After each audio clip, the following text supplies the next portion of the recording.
있습니다. 오늘 말씀을 제가 봉독하겠습니다. 시온에 따라 크게 기뻐할지어다. 예루살렘에 따라 즐거이 부를지어다.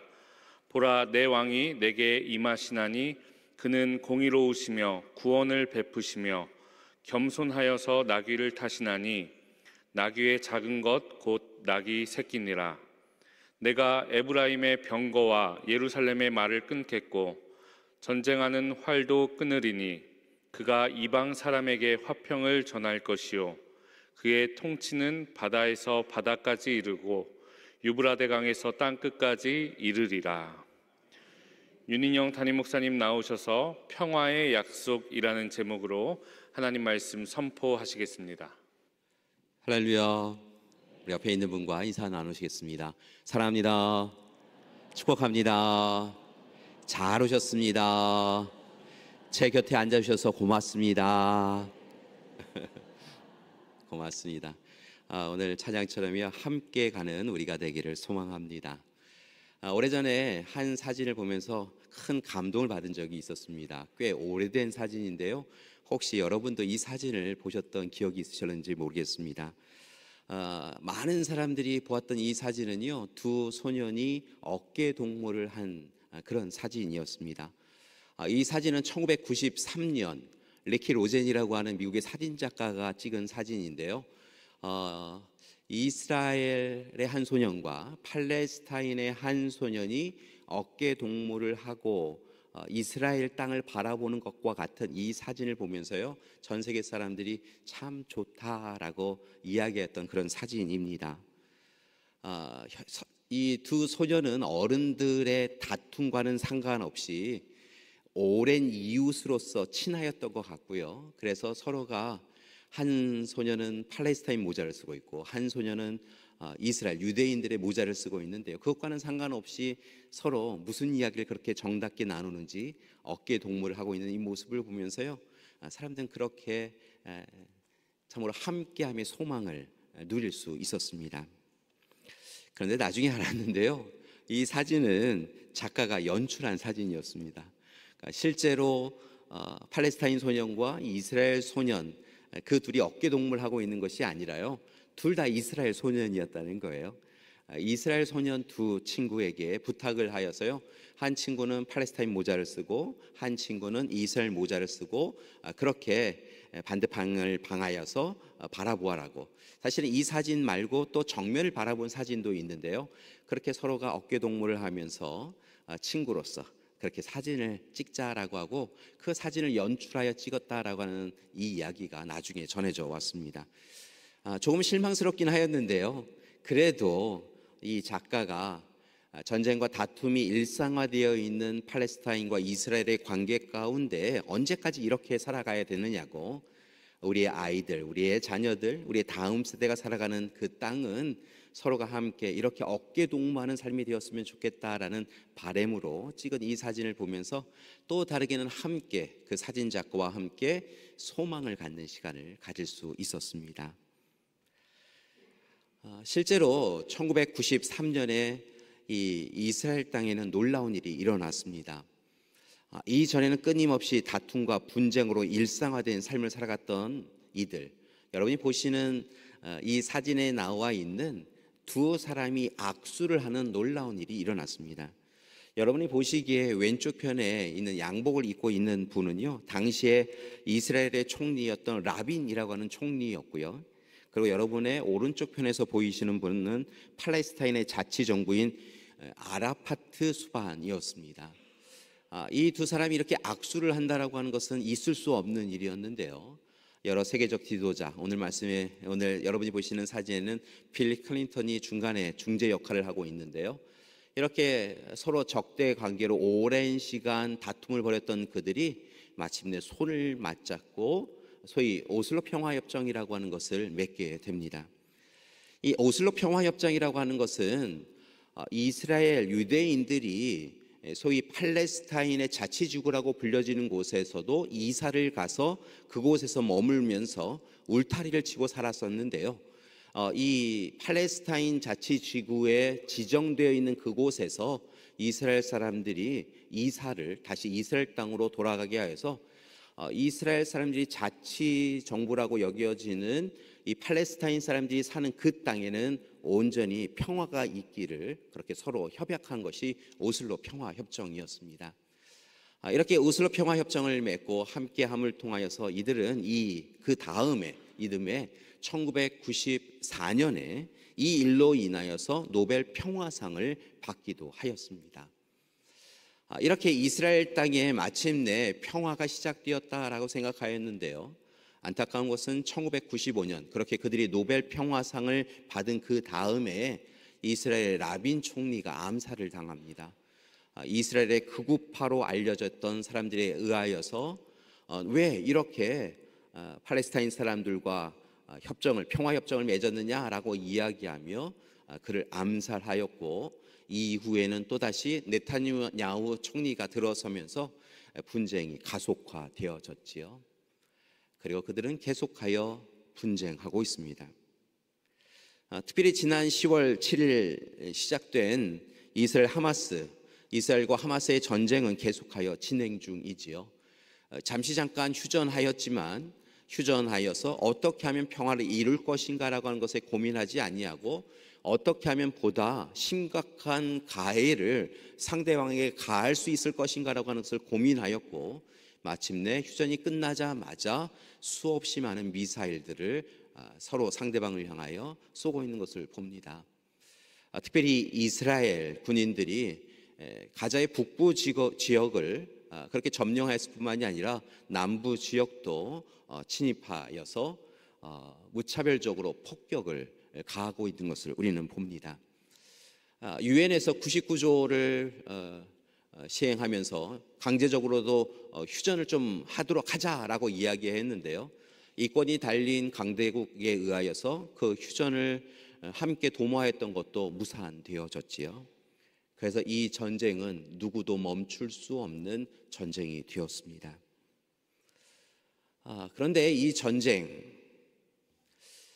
전쟁할 이유가 그들 가운데는 있겠지만 과연 이 전쟁이 하나님 앞에서도 정당화될 수 있을 것인가, 하나님도 이 전쟁이 옳다라고 하실 것인가라고 하는 것에는 큰 의문이 듭니다.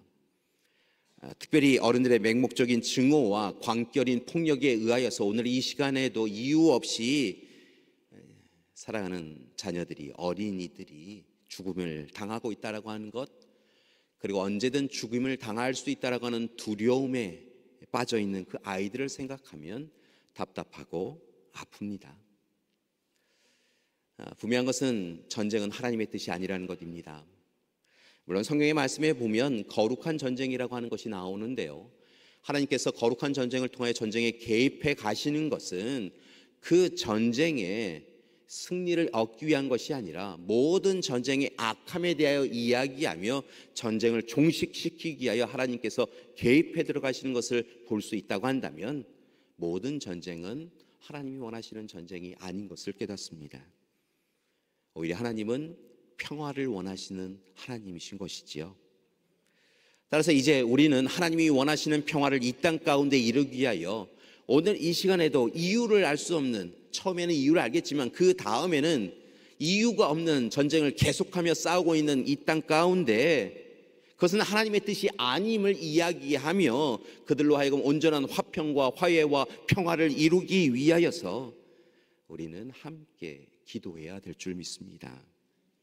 사랑하는 여러분, 오늘도 전쟁이 일어나고 있는 그곳을 향하여 함께 기도하는 우리가 되길 소망합니다. 어른들의 폭력으로 인하여 오늘 이 시간에도 죽임의 위협에서 두려움을 떨고 있는 우리의 사랑하는 자녀 세대를 위하여 함께 기도하는 우리가 되길 소망합니다. 성경의 말씀에 보면 선한 사마리아인의 비유가 나옵니다. 강도 만난 이를 여러 가지 이유로 피하고 또 회피한 이들이 있었는데요, 선한 사마리아인이 그에게 다가가서 이전의 삶 가운데 부당하게 핍박과 억압을 당하며 차별을 당하였던 그 선한 사마리아인이 오히려 가서 강도 만난 유대인을 돌보는 장면을 우리는 볼 수 있습니다.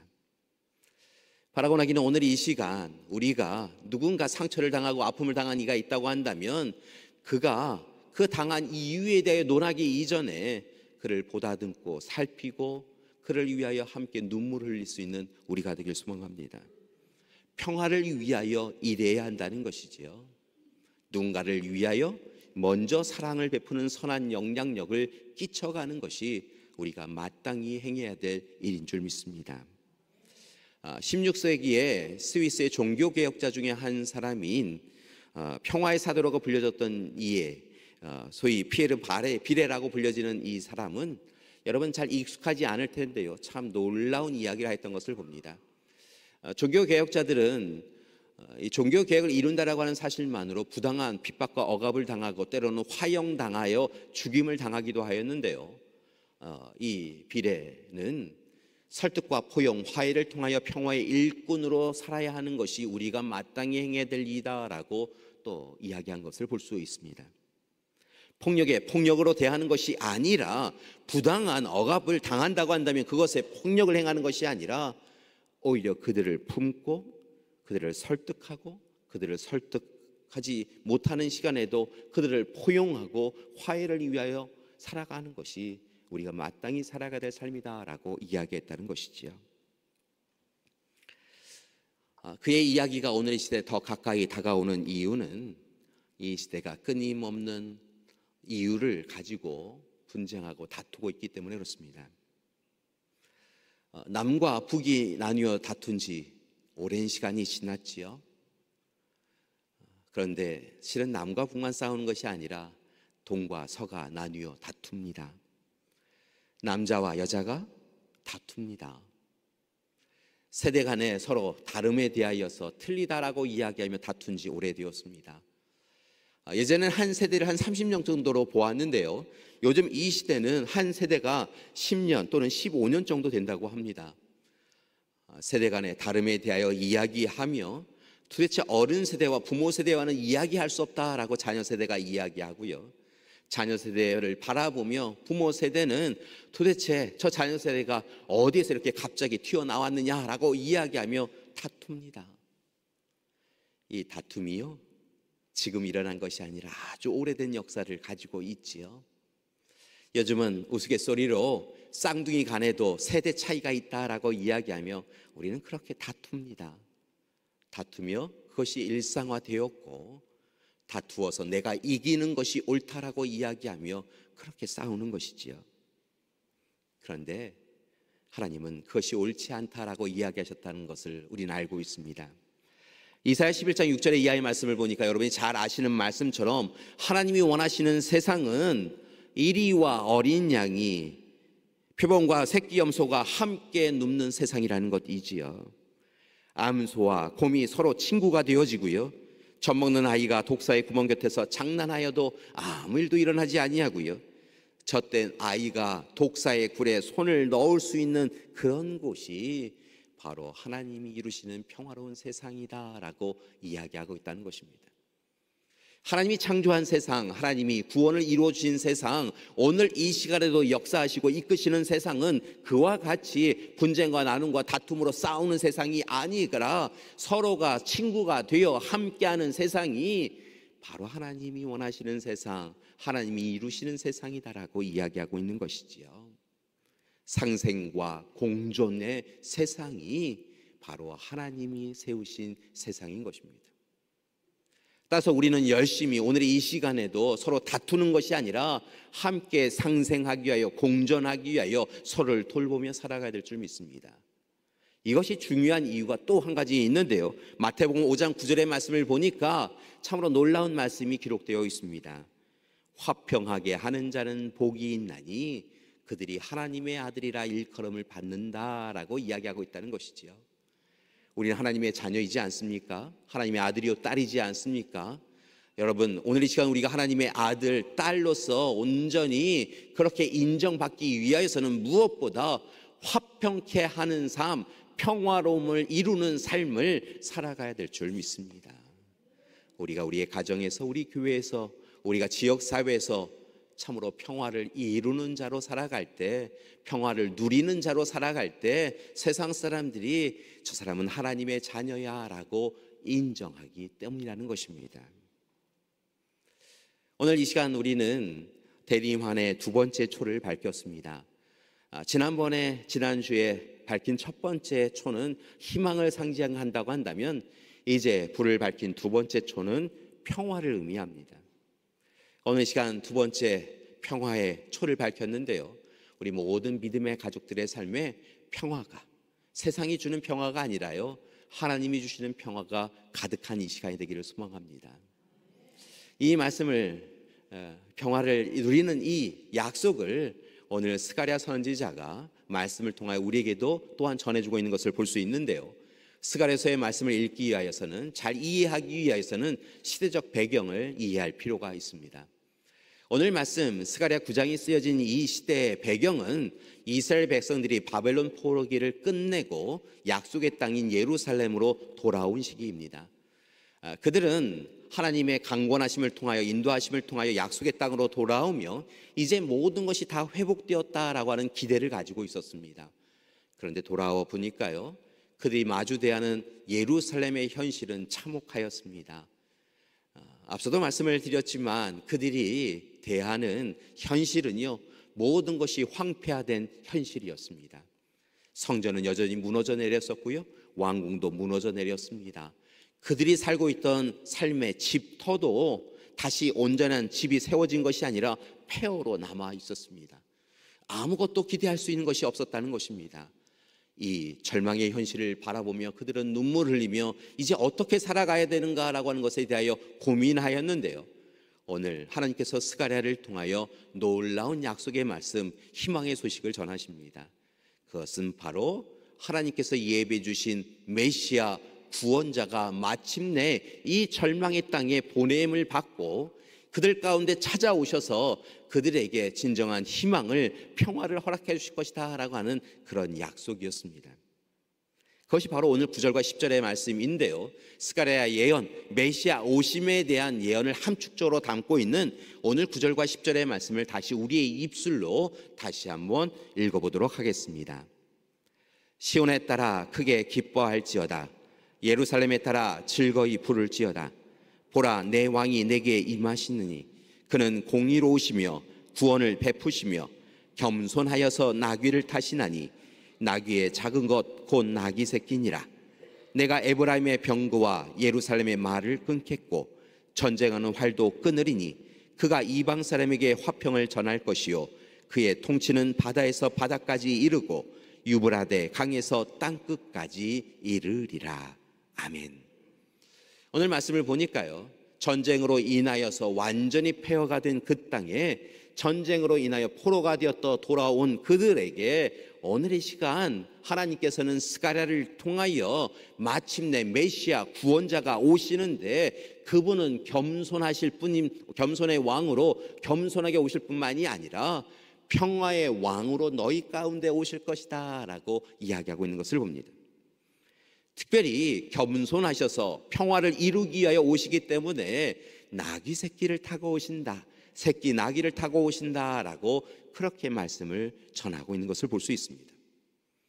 그런데 이 말씀을 듣는 이스라엘 백성들에게는 새끼 나귀를 타고 오는 메시아 구원자 왕의 이야기가 낯설 뿐만이 아니라 불편한 이야기였던 것을 볼 수 있습니다.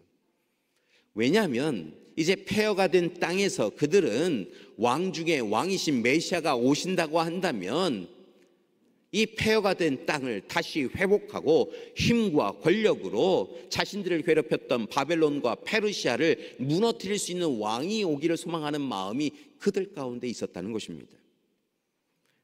높은 말을 타고 병거를 타고 멋지게 화려하게 등장하여서 자신들을 통치해 주며 오히려 적대국을 무너뜨리는 그런 왕으로서, 다윗과 같은 왕으로서 자신들 가운데 찾아오기를 소망하였다는 것이지요. 그런데 하나님께서 스가랴를 통하여 전하여 주시는 이 말씀은 왕 중의 왕, 힘과 권력을 가진 왕, 누구도 무너뜨릴 수 있는 그런 왕이 아니라 오히려 작고 연약한 자처럼 나귀 새끼를 타고 겸손히 오시는 분, 평화를 이루시겠다라고 하시는 분이신 것을 그들이 들으며 그들이 실망하고 있었다는 것입니다. 그런데요, 오늘 말씀을 보니까 스가랴는 한 걸음 더 나아가 그 겸손의 왕, 평화의 왕이 하실 일에 대하여 이야기하고 있는데, 그 말씀도 실은 이스라엘 백성들에게는 조금은 불편한 이야기였던 것을 봅니다.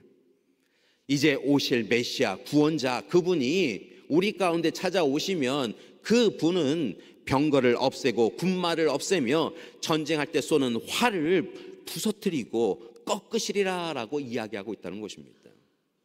이스라엘 백성들은 오늘 이 시간 오실 메시아 구원자가 다윗처럼 힘과 권력을 가지고 군마를, 병거를 거느리고 이방 민족에게 나아가서 활을 쏘음을 통하여 그들을 무너뜨리고 그들에게서 모든 것을 빼앗을 수 있는 힘과 권력을 가져야 이제 평화를 누릴 수 있다라고 생각하였는데, 하나님은 스가랴를 통하여서 오히려 병거와 군마를 없애고 활을 꺾어버림을 통하여서 누가 누구를 힘으로 누르는 그런 세상이 아니라 함께 어깨 동무하고 함께 부둥켜 안을 수 있는 세상, 진정한 하나님이 원하시는 평화로운 세상을 이루는 그런 왕을 보내시겠다라고 말씀하여 주셨다는 것입니다.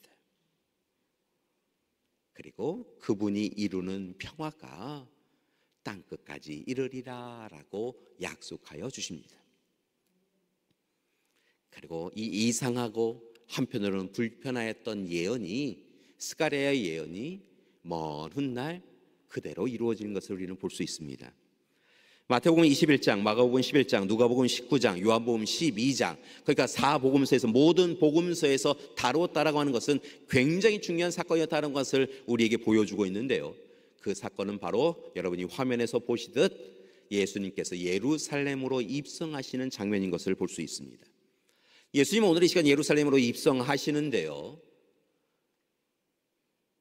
당시에 힘을 가지고 권력을 가지고 있던 이들이 타고 있던 말이 아니라 정말 스가랴의 말씀대로 나귀 새끼를 타고 오르시는 것을 우리는 볼 수 있습니다. 물론 이전에, 오래전에 나귀가 교통수단으로 사용되었던 적이 있었습니다. 그러나 이제 예수님의 시대에는 나귀는 그저 물건을 이동하는 수단으로 사용되어졌지, 사람이 그렇게 발을 땅에 이렇게 툭툭툭툭 건드려지면서 불편하게 타는 그런 교통수단은 아니었다는 것입니다. 그런데 예수님은 오늘 이 시간 스가랴의 말씀을 그대로 이루기 위하여 나귀 새끼를 타고 새끼 나귀를 타고 오르시는 것이죠. 예수님의 시대, 로마의 총독이 오게 되어지면 말을 타고 온 것을 봅니다. 이스라엘을 거쳐서 로마의 장군들이 승리한 이후에 돌아가게 되어지면 그들은 때로 다른 사람들보다 더 돋보이기 위하여 흰 말을 탔다라고 하는 그런 기록도 있는 것을 볼 수도 있는데요, 그렇게 그들은 자신들이 다른 일보다 높다라고 하는 그 위치에 거하며 참으로 전쟁에서 이겼음에 대하여 선포하며 그렇게 왔었는데요, 오늘 제자들이 그렇게 예수 그리스도께서 왕위에 오르시면 자신들이 높은 자리에 오를 수 있을 것이다라고 하는 그런 욕망이 있음을 알고 있으셨음에도 불구하고, 다윗의 자손이여 우리를 구원하소서라고 하는 이야기를 들었음에도 불구하고 예수님은 오히려 힘을 가진 권력의 왕이 아니라 겸손의 왕으로 평화를 이루기 위하여 예루살렘에 입성하셨던 것이지요. 돌아보면 예수님은 일평생 그런 삶을 사셨던 것을 봅니다. 예수님을, 구원자를, 메시아를 기다렸던 많은 이들은 힘을 가지고 다른 이들을 억누르는 그런 예수님이 되어주기를 소망하였지만 예수님은 그렇게 행하지 않으셨다는 것이지요. 그렇기에 베들레헴 가축우리 돌구이로 오십니다. 일평생 가난한 자, 연약한 자들 곁에 가주십니다. 당시의 세상 사람들은 병든 사람은 그 병이 죄 때문이다라고 이야기하며 병자를 멀리하고 마을 바깥으로 그를 내쫓았었는데요, 예수님은 그들 곁에 가셔서 하나님은 여전히 너희를 사랑하신다라고 하며 그들과 함께 먹고 마셨고 그들을 위하여 눈물로 기도하셨고 그들의 병을 치유해 주셨던 것을 우리는 기억합니다. 당시에 힘을 가지고 있던 이들은 자신들의 힘을 빼앗길까 봐 예수님을 십자가에 못 박아 죽이죠. 그런데 예수님께서 왕 중의 왕이신데, 하나님이신데, 이 세상에 아무것도 아닌 권력의 힘을 가지고 꽤 많은 힘을 가지고 있다고 생각하였던 그들에게 오히려 사로잡힘을 당하고 얼거매임을 당하여서 마침내 십자가에서 죽임을 당하십니다. 이 정도 되면 예수님께서도 화가 나셔서 에이 이렇게 하면 안 되겠다라고 이야기하며 자신이 본래 가지고 있던 힘을 동원하여서 더 큰 힘으로 작은 힘을 억누를 만한데, 예수님은 그렇게 행하지 아니하시고 십자가에서 죽으시며 기도하십니다. 자신에게 칼과 창을 들이민 자, 조롱과 멸시하며 자신의 옷을 벗긴 자, 자신의 가시면류관, 자신의 머리에 가시면류관을 씌우며 이야기했던 이들, 그리고 네가 하나님의 아들이거든 어찌하면 한번 내려와 봐라 라고 조롱하였던 이들을 위하여 기도하셨다는 것이지요. 저들이 알지 못하여 그렇게 행합니다 라고 하며 그들에게 죄를 묻지 마시라고 그렇게 하나님 앞에 기도하십니다. 더 큰 힘과 더 큰 능력과 권세를 가지고 계셨던 예수님은 그렇게 스스로 얼거매임을 당하여 겸손히 자신의 생명을 내어주셨고, 자신을 죽인 이들의 생명을 다시 살리는 일을 행하신 것이지요. 그리고 이제 그렇게 사랑으로 겸손히 평화를 이루신 예수님께서는 그 사랑받았다고 한다면 이 땅을 살아가며 평화와 화평과 화해를 이루라고 우리에게 말씀하고 계신 것입니다. 서로를 배려하고 돌보며 치유와 회복을 전하며 살아가는 것이 우리의 삶이 되어야 한다고 이야기하고 계신 것이지요. 사랑하는 여러분, 오늘 이 시간 그 주님이 주신 평화를 누리시는 여러분이 되기를 소망합니다. 그리고 그 평화를 전하며 살아가시는 여러분이 되기를 소망합니다. 여러분, 하나님이 주시는 평화는 누구도 빼앗을 수 없습니다. 우리는 분주한 삶을 살아가며 때로 세상의 시험과 유혹에 따라서 우리의 마음의 평안함을 빼앗겨 버릴 때가 있는데요, 분명한 것은 본질적으로 하나님이 여러분에게 주신 그 평화는 누구도 빼앗을 수 없다는 것입니다. 그러니 누구에게도 빼앗기지 마십시오. 하나님이 주신 평화, 평안, 그 평화의 마음을 붙잡으시고 살아가시는 여러분이 되기를 소망합니다. 때로 세상이 여러분을 흔들어 놓아도 하나님이 주시는 그 평화를 소망하시고 바라시며 간구하시며 살아가실 때 하나님께서 여러분의 평화를 온전히 여러분 내 것으로 허락해 주실 줄 믿습니다. 또 다르게는 이제 그 평화를 누리실 뿐만이 아니라 평화를 전하며 살아가시는 여러분이 되길 소망합니다. 여러분은 평화의 사도로 부름을 받은 사람들입니다.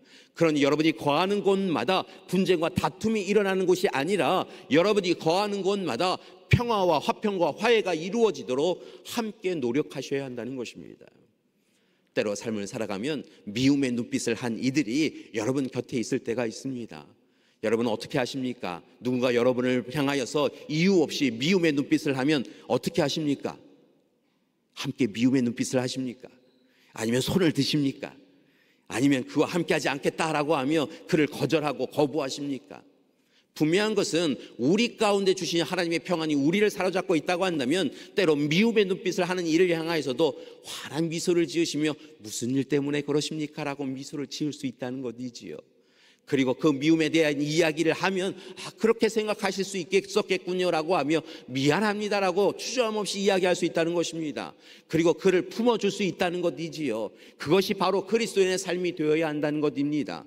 가정에서, 교회에서, 지역사회에서 누군가가 여러분에게 부당한 고통과 고난을 행할 때에 그 일에 대하여 나도 더 큰 힘으로 더 큰 능력으로 나도 미워하리라라고 하는 것이 아니라 그를 불쌍한 마음으로 바라보며 하나님이 주시는 평안을 붙잡고 그를 위하여 기도하고 미소 지으며 이야기하며 살아가는 것, 그것이 평화의 사도가 마땅히 행해야 될 일인 줄 믿습니다. 때로 부모님이, 남편과 아내가, 자녀가 우리를 향하여 조금 날선 이야기를 하고 때로는 불편한 이야기를 할지라도요, 무엇이 우리 부모님을, 우리 남편과 아내의 마음을 이렇게 아프게 하였을까요? 라고 이야기하면서 평화의 이야기를 하면 우리는 분명 하나님 안에서 하나가 될 수 있게 되어질 줄 믿습니다. 여러분, 분명한 것은요, 왕 중의 왕이시고 이 세상의 모든 권세와 힘을 가지신 주님께서 우리를 위하여 낮아지고 겸손하여지는 사랑을 베푸심을 통하여 이 세상에 평화를 이루셨다는 것입니다. 그리고 이제 우리에게 하나님 주시는 평안을 누리고 평안을 끼쳐가며 살아가는 우리가 되라고 이야기하고 계시다는 것이지요. 물론 이 일이 절대 쉬운 일은 아닙니다. 그러나 하나님을 우리의 중심에 모시고 주님과 함께 손 맞잡고 교우와 함께 손 맞잡고 낮아지고 또 낮아질 때 우리는 우리를 통하여 시작되어지는 평화로운 세상을, 평화로운 가정과 평화로운 교회를 마침내 이룰 수 있게 되어질 줄 믿습니다. 대림절 둘째 주일, 우리는 평화의 초를 밝히며 평화로운 세상을 간구합니다. 그 평화는 하나님이 주신 평화입니다. 그 평화는 이제 평화의 사도인 여러분이 이루어 가실 평화입니다. 바라고 원하기는 주님 오심을 기다리며 우리 모든 믿음의 가정들이 평안하기를 소망합니다. 그리고 평안을 끼쳐가며 살아가시는 그리스도인들 되시기를 간절히 기도드립니다. 예전에 읽었던 동화 하나를 여러분에게 소개하면서 말씀을 마치고자 합니다. 미국의 디자이너이면서 그림을 그리는 일러스트레이터인 제이 플렉이라고 하는 분이 쓴 동화입니다. 손수 그림을 그리고 글을 쓴 글인데요. 우리나라는 틸리와 탱크라고 하는 이름으로 번역되어진 책입니다.